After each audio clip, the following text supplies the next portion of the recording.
अस्सलाम वालेकुम। ये मीडिया मैटर्स फॉर डेमोक्रेसी के podcast series how I reported है। मैं हूं अरूसा शौकत। आज हमें ज्वाइन कर रहे हैं नईम सहूद्रा। नईम प्रिंट और ब्रॉडकास्ट जर्नलिस्ट हैं, कराची बेस्ड, और इनका सहाफ़त से 16 साल का एक्सपीरियंस है, वाबस्तगी है, जिस दौरान उन्होंने एक्सप्रेस ट्रिब्यून और पीटीआई में काम किया है। इसके अलावा ये मुख्तलिफ इंटरनेशनल मीडिया आउटलेट्स के लिए फ्रीलांस रिपोर्टर के तौर पे भी काम कर चुके हैं। नईम आजकल डॉन के साथ वाबस्ता हैं और अपने 16 साल के सहाफ़ती एक्सपीरियंस में नईम ने कई बीट्स कवर की हैं, जिनमें नुमाया जो हैं वो judiciary, human rights, natural disasters और एनवायरनमेंट शामिल हैं। नईम, हमें जॉइन करने का आज बहुत शुक्रिया। Thank you. नईम, हम बात करते हैं आपकी गुज़िश्ता साल डॉन में संडे मैगज़ीन में छपने वाली स्टोरी, जो कि मदर करेज के नाम से पब्लिश हुई थी। ये स्टोरी 2012 की जो बल्दिया फैक्ट्री फायर केस था, उसके हवाले से थी। लेकिन इस स्टोरी को आप सईदा खातून की कहानी के ज़रिए हमें इसको मज़ीद इन डेप्थ इसको कहानी को बता रहे हैं। ये कहानी जो आपकी स्टोरी पब्लिश होती है डॉन में, ये 8 साल बाद पब्लिश होती है फायर इंसिडेंट के। नहीं, थोड़ा-सा हमें बताइएगा कि इस दौरान वैसे तो आप फ़ॉलो अप करते रहे थे स्टोरी को भी और इसको कवरेज भी इसकी होती रही थी। आपकी ये स्टोरी स्पेसिफिकली इन डेप्थ करने की क्या मोटिवेशन थी और पिच के पीछे क्या कहानी थी? ऐसा है कि इस सानहा को 8 साल गुज़र गए थे और उसके चंद दिनों बाद कराची की एंटी टेररिज़्म कोर्ट ने एक फैसला दिया बल्दिया फैक्ट्री फायर केस में, जिसमें अ, एक सियासी जमात के 2 वर्कर्स को सज़ाए मौत की सज़ा सुनाई गई और फैक्ट्री के चौकीदार जो थे 4 उनको उम्र कैद की सज़ा दी और दीगर जुर्माने भी आयद किए। ये ट्रायल चलता रहा, इसमें बहुत सारे अ, आप कह सकते हैं कि टर्न्स लिए, लेकिन 8 साल से के बाद जब ये वर्डिक्ट आया तो उसमें मैंने ये देखा कि ये स्टोरी यहाँ पर एंड नहीं होती है, क्योंकि एक स्टोरी वो थी जो कोर्ट के अंदर चल रही थी, जो ट्रायल था, और एक स्टोरी थी जो कोर्ट के बाहर थी, जो अ, इस फैक्ट्री में बदकिस्मती से हलाक होने वाले 260 वर्कर्स के लवाहिकीन जो एक स्ट्रगल लेकर चल रहे थे इंसाफ के लिए, वो एक स्टोरी थी। तो मैंने इसको एक एज़ ए कंपैरेटिव देखने की कोशिश की कि अदालती फैसला जो है उससे किस हद तक कामयाबी हुई है और जो लवाहिकीन हैं अ, वो इससे किस हद तक मुतमईन हैं। ये इंसाफ मिल गया है या ये हाफ जस्टिस हुआ है? जी।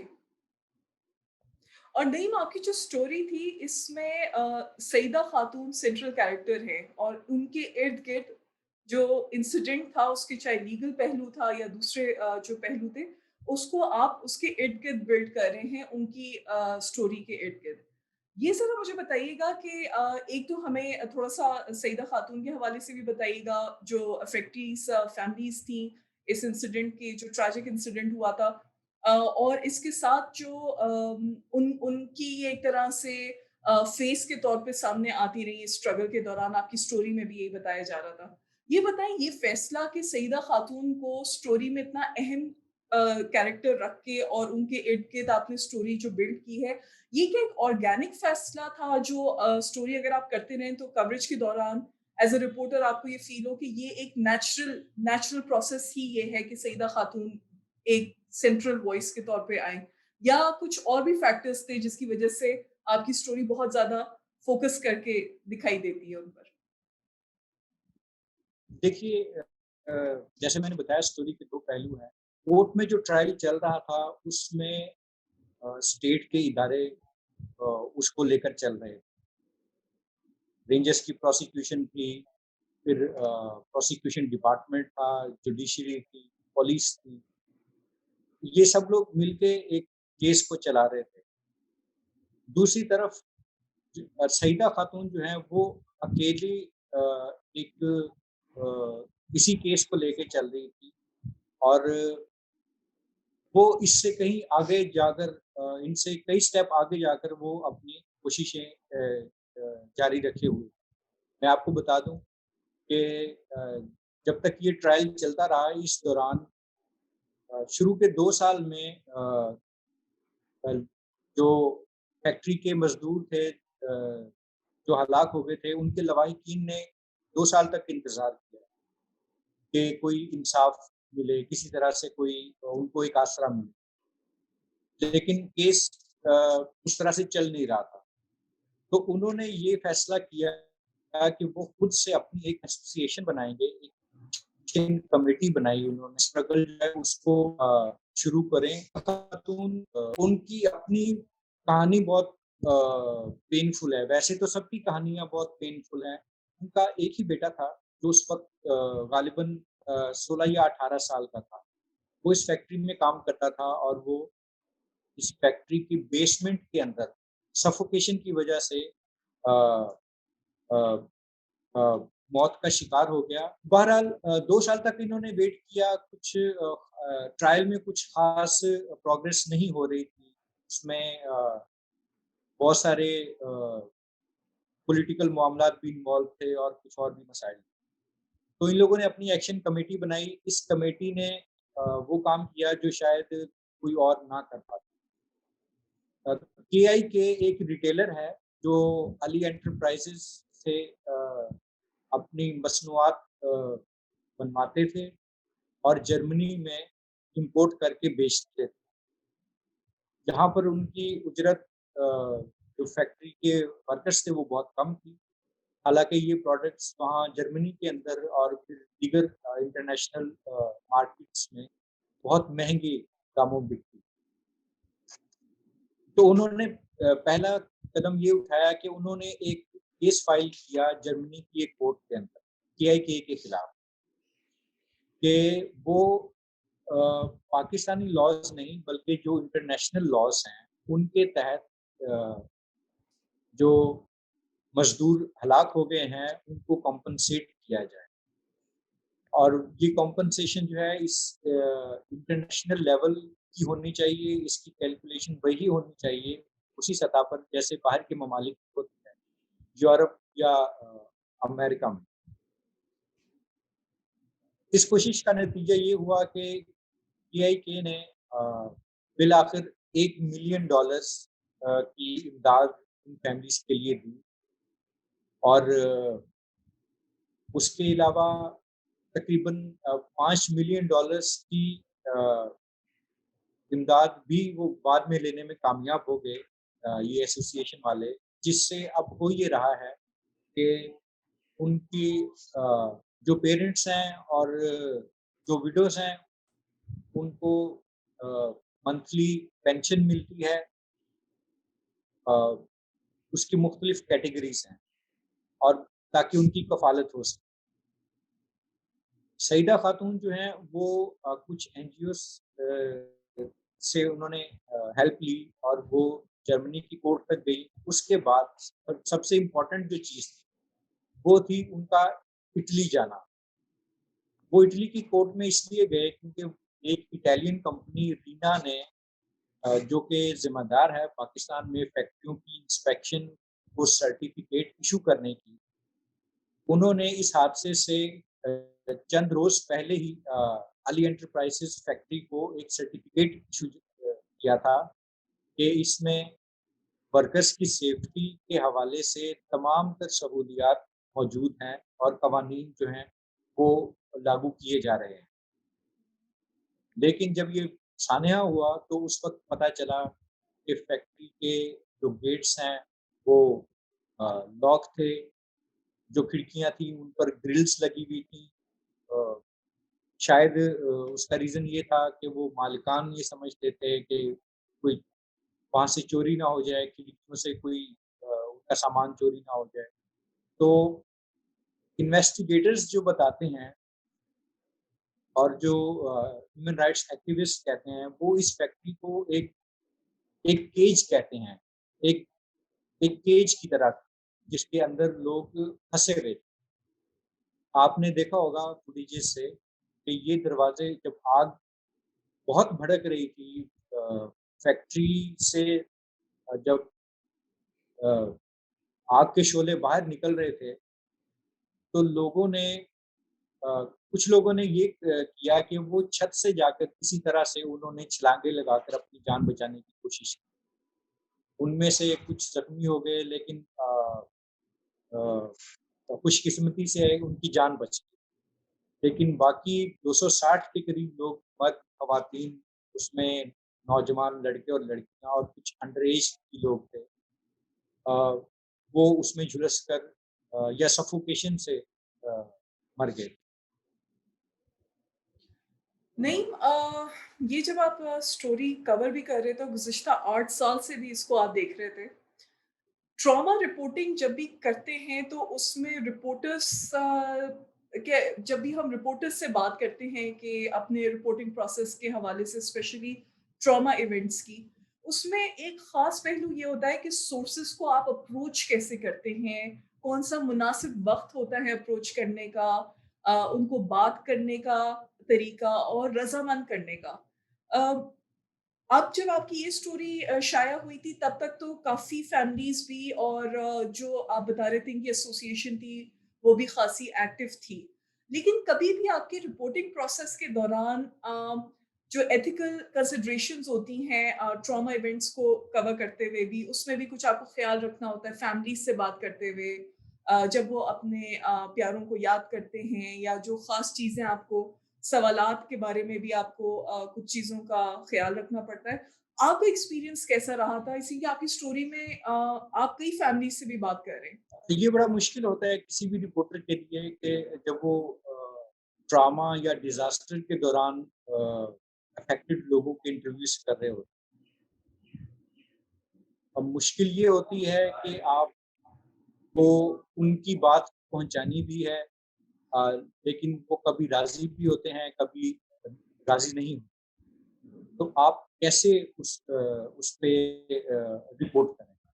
उसका तरीका यही है कि फैमिली से अ, बात की जाए इंटरव्यूज़ से पहले, और उनसे उनकी कंसेंट ली जाए कि क्या वो इस इश्यू पर बात करना चाहते हैं या नहीं। और अगर वो राज़ी हो जाते हैं बात करने पर, तो उसके बाद भी कोशिश की जाती है कि जो टफ़ क्वेश्चन्स हैं, उनको ज़रा सॉफ्ट करके इस तरह से पूछा जाए कि उन लोगों की दिल आज़ारी भी ना हो। क्योंकि उस वक़्त मेन विक्टिम वही होते हैं, जो लोग बदकिस्मती से फौत हो जाते हैं, वो वो तो गए, लेकिन जो बाकी ज़िंदा होते हैं, उनके लिए ज़्यादा मुश्किल होता है कि वो अपना ट्रॉमा को कंट्रोल भी करें, और वो अपनी बात भी कहना चाहते हैं, कंप्लेंट भी करना चाहते हैं, लेकिन कह भी नहीं पाते हैं। ये एक मुश्किल मरहला होता है। मैं जब इस स्टोरी के लिए इंटरव्यू कर रहा था, इवन सईदा खातून का जब इंटरव्यू मैं उनके घर पे जाके कर रहा था, एक वक़्त आया कि सईदा खातून जो है वो फूट-फूट कर रोने लगी। उन्होंने अपने बेटे की तस्वीर अपने पास रखी हुई थी। एज़ ए जर्नलिस्ट अ, आप भी बहरहाल ह्यूमन बीइंग होते हैं, टूटे हुए सेंटिमेंट्स रखते हैं, उनको कंट्रोल करना पहले, सबसे पहले अपने जज़्बात को कंट्रोल करना, अपने आप को उस सिचुएशन के अंदर जो है, वो सेंसेस में रखना ज़रूरी होता है। और उसके बाद लोगों से इंटरैक्ट करते हुए इस बात का ख़्याल ये रखना होता है कि सबसे पहले उनकी कंसेंट हो, उनकी कंसेंट के बगैर आप एक पूरा नहीं लिख सकते। और दूसरा ये कि उनकी दिल आज़ारी ना हो।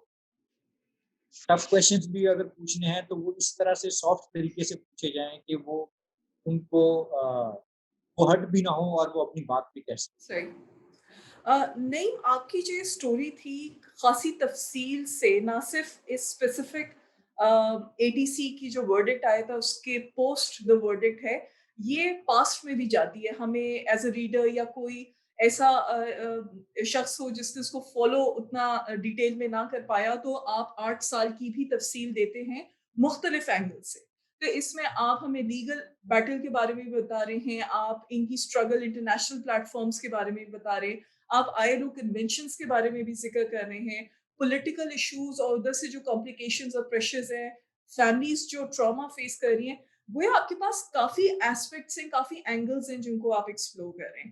ایز اے رپورٹر جب کسی اسٹوری کے حوالے سے اتنے سارے اینگلز ہوں، تو ان میں پک اینڈ چوز کرنا کتنا مشکل ہوتا ہے جب آپ اسٹوری لکھنے بیٹھ رہے ہوتے ہیں اور آپ نے اس اسپیسیفک اسٹوری کے لیے اسٹوری کے فلو کے حوالے سے وہ فیصلے کیسے کیے؟ جب کوئی بڑا واقعہ ہوتا ہے تو اس کے ساتھ بہت ساری چیزیں جڑی ہوئی ہوتی ہیں، اس کے بہت سارے پہلو ہوتے ہیں۔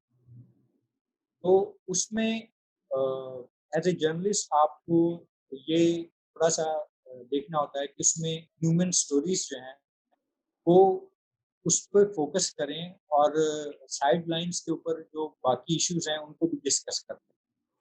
اس اسٹوری کے حوالے سے چونکہ 8 سال گزر چکے تھے، بہت ساری ڈیولپمنٹس تھیں اور مختلف طریقوں سے تھی، یعنی اس میں لا انفورسمنٹ ایجنسیز کا کردار ہے تفتیش کے حوالے سے، جوڈیشری ہے ٹرائل کے حوالے سے، متاثرین ہیں انہوں نے ایکشن کمیٹی بنائی ہوئی ہے، اس کے ساتھ ساتھ NGOs ہیں جو ان کا ساتھ دے رہی ہیں، اور اس سے ہٹ کے جو امپورٹنٹ چیز تھی اس اسٹوری کو کرنے کے پیچھے وہ یہ تھا کہ اس سانحہ سے سبق کیا حاصل کیا ہے، پالیسی میکنگ میں کہاں تبدیلی آئی۔ ڈھاکہ میں رانا پلازا کا واقعہ ہوا، اس میں 1100 سے زائد فیکٹری ملازمین جو ہیں وہ ہلاک ہو گئے تھے۔ تو وہاں پر گورنمنٹ نے یقیناً کچھ نہ کچھ کیا ہوگا، یا جو ہمارے سننے میں آیا ہے کہ وہاں کچھ نہ کچھ ورکرس کی سیفٹی کے حوالے سے کام ہوا ہے۔ لیکن یہاں پر صورتحال یہ ہے کہ اگر صوبہ سندھ کی بات کر لی جائے تو یہ علی انٹرپرائزز اس کی ایک بہت ہی ورسٹ ایگزامپل ہے۔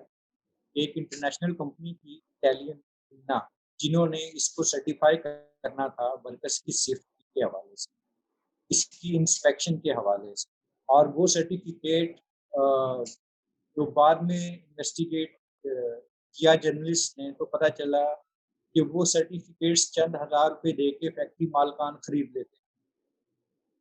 اس کی وجہ یہی ہے کہ آئے روز آج بھی کئی فیکٹریوں میں ایسے حادثات ہو رہے ہیں، تواتر کے ساتھ ہو رہے ہیں۔ ریزن کیا ہے کہ اس بڑے سانحہ سے کوئی سبق مجھے لگتا ہے کہ نہیں سکھاتا۔ میرا یہ خیال ہے کہ اتنے بڑے واقعے کے بعد نیشنل لیول کے اوپر ایک پالیسی بنائی جانی چاہیے، لیکن یہاں پر شاید پروونشل لیول پر بھی وہ پالیسی نہیں بن سکتی۔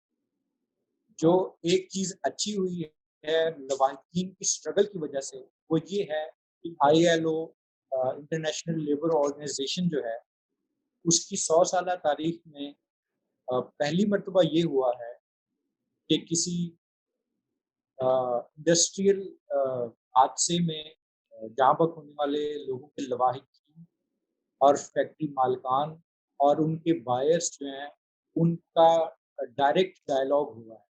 اس سے پہلے ورکرس رائٹس ایکٹیوسٹ ہیں وہ بتاتے ہیں کہ اس سے پہلے اس کی مثال ہی نہیں، 100 سالہ تاریخ ہے ILO۔ تو یہ فرسٹ ٹائم علی انٹرپرائزز کے معاملے میں یہ اتنی بڑی ڈیولپمنٹ ایٹ لیسٹ ہوئی تھی کہ 3 اسٹیک ہولڈرز جو ہیں وہ ایک جگہ مل کر بیٹھے تھے، اور انہوں نے جو جانیں جا چکی تھی وہ واپس تو نہیں لایا جا سکتا تھا، لیکن اس کے بعد جو ان کی فیملیز کے لیے اقدامات یہ جانے تھے اس پہ انہوں نے کام کیا، اور اس کے علاوہ ورکرس کی سیفٹی کے حوالے سے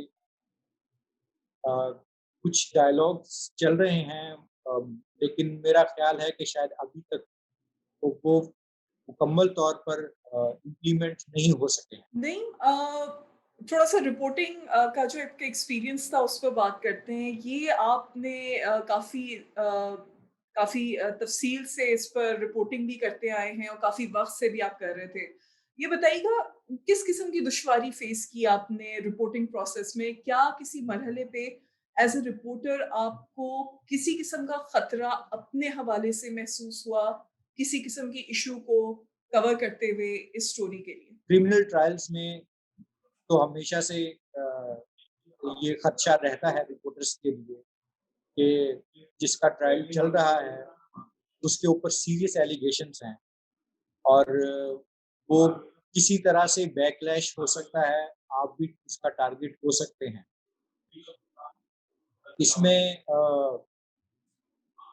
बहुत देखभाल के रिपोर्टिंग करना पड़ती है। जर्नलिज़्म एक बहुत रिस्पॉन्सिबल काम है, लेकिन ये एक रिस्की जॉब भी है। इसके लिए आपको इतनी हिम्मत भी होनी चाहिए कि आप जो सच सुनकर आ रहे हैं, वो सच आगे बयान भी कर सकें। तो खदशात अपनी जगह मौजूद थे। कराची में अब पिछले दहाइयों से कराची जो है वो वो जर्नलिस्ट के लिए ज़रा सेंसिटिव इलाका रहा है, उनकी सेफ्टी के हवाले से। तो इसलिए वो मसाइल भी अपनी जगह मौजूद थे। लेकिन बहरहाल ये है कि करिश के बगैर आप कोई काम कर नहीं सकते और बड़े काम के लिए आपको बड़ी करिश भी दिखानी पड़ती सहाफ़त में हमें सिखाया भी जाता है और बल्कि बताया जाता है एक्टिवली कि फ़ॉलो अप करें, स्टोरीज़ को फ़ॉलो अप करें, इश्यूज़ को फ़ॉलो अप करें। आपकी अगर कवरेज देखी जाए बल्दिया फैक्ट्री फायर केस की और जो इनिशियल इंसिडेंट था, आप इसको 8 साल से और अब तो 9वां साल हो गया इस बात को, आप इसको एग्रेसिवली परस्यू करते रहे हैं। हम यहाँ ये भी बताते चलें कि नईम उन सहाफ़ियों में शामिल थे, जिनको अपनी कवरेज के लिए बल्दिया फैक्ट्री फायर जो ये केस हुआ था और जो इंसिडेंट था, इसी कवरेज के लिए इनको अवार्ड भी मिला था ग्रुप ऑफ अदर जर्नलिस्ट के साथ भी। नहीं थोड़ा-सा ये हमें बताइएगा जो फ़ॉलो अप स्टोरीज़ होती हैं उसके अपने क्या चैलेंजेस होते हैं? क्या कभी रिपोर्टर तंग आ जाते हैं किसी इश्यू को फ़ॉलो अप करते हुए? जैसे कि आप बता रहे हैं कि प्रोग्रेस बहुत स्लो थी इस केस में भी। अम, क्या वो चैलेंजेस होते हैं जो आपने फेस किए और जो बाकी रिपोर्टर्स भी फेस करते हैं? और आपने इसको कैसे मैनेज किया अपने लिए इन गुज़िश्ता 8 सालों में? है। अरुषा, मैं आपको ये बता दूं कि बेसिकली मैं जुडिशरी कवर कर रहा था और पिछले 8-10 साल से मैं कोर्ट्स ही कवर कर रहा हूँ।